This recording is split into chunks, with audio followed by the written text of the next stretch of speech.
ایک ماں کی سچی کہانی، مصنفہ نور فاطمہ، صداکار ملیحہ تبسم۔ یہ کہانی ایک ایسی عورت کی ہے جس نے اپنے بچوں کی خاطر ہر طرح کے مسائل کا ڈٹ کر مقابلہ کیا اور زندگی کے کسی موڑ پر بھی صبر اور حوصلے کا دامن نہیں چھوڑا۔ یہ کہانی ہے ایک ایسی ماں کی محنت اور محبت کی جس نے یہ ثابت کر دیا کہ حالات چاہے جیسے بھی ہوں، عورت اس کا مقابلہ کسی مرد کے بغیر بھی کر سکتی ہے۔ آئیے یہ غم بھری کہانی اس عورت کی زبانی ہی سنیے۔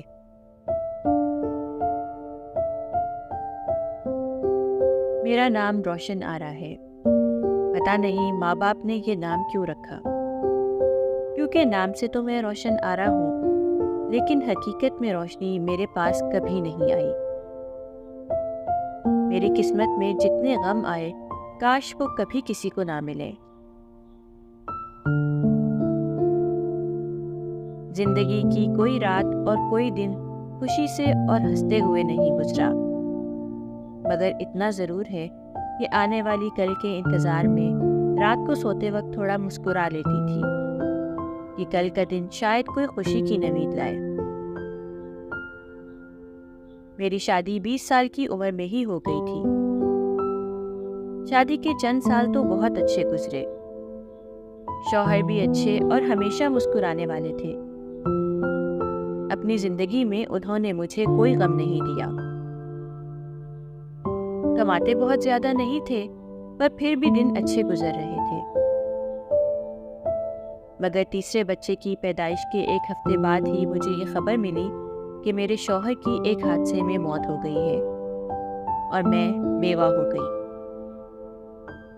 میری تو دنیا ہی اجڑ گئی تھی۔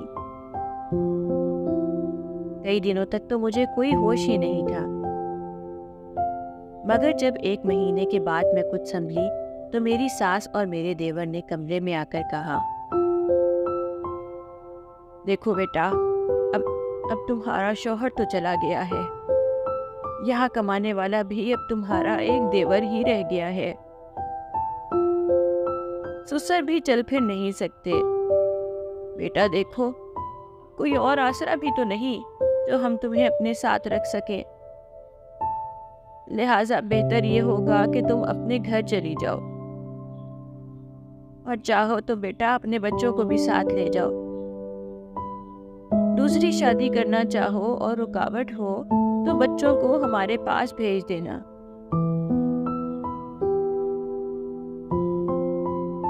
مجھے یہ سن کر بہت حیرت ہوئی کہ اب یہ لوگ بھی میرا بوجھ نہیں اٹھا سکتے۔ میں کافی دیر خاموش رہی، اور پھر جب دوبارہ بولی تو میری آواز سسکیوں سے بھرپور تھی۔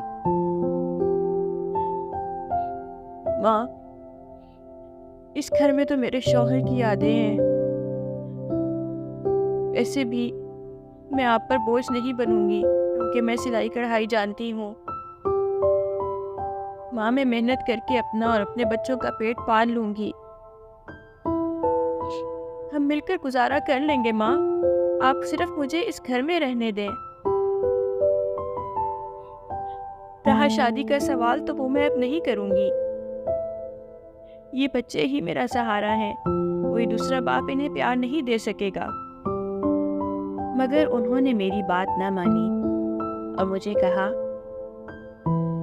بیٹا تم 3 دن کے اندر فیصلہ کر لو تاکہ ہم یہاں سے چلے جائیں، کیونکہ اب اس مکان کو بیچ کر تمہارا دیور کوئی چھوٹا موٹا کام شروع کرے گا۔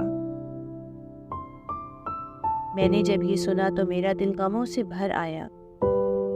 تب میں نے اپنے آنسو پوچھے اور ان سے کہا،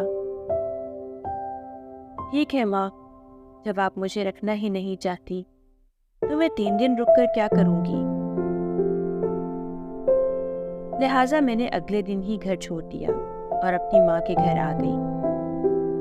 میں ماں کے گھر میں کچھ ہی دنوں رہی تھی کہ بھابھیوں نے میرے بھائیوں کے کان بھرنے شروع کر دیے اور کہا، روشن آرا کے بچے ہمارے بچوں کو مارتے ہیں، انہیں کھیلنے بھی نہیں دیتے۔